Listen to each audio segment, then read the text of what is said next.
کو بتانا چاہتا ہوں اگر وہ نہ نکلے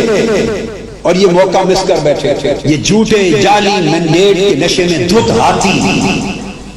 اگر کامیاب ہو گئے تو آنے والے وقتوں میں یہ پارلیمنٹ میں اسی جرلو انتخابات کے بعد اگر انہوں نے سیج سجا لی اقتدار تو میں آپ کو ان ایڈوانس بتا رہا ہوں کہ اس کے بعد اس ملک میں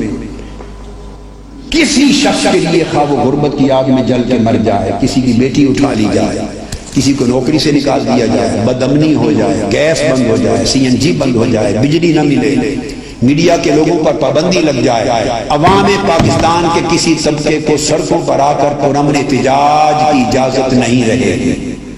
میں یہ بات تاریخی کہنا چاہتا ہوں، پرامن احتجاج کی اجازت نہیں رہے گی، پرامن احتجاج کی اجازت نہیں رہے گی، پرامن احتجاج کی اجازت نہیں رہے گی۔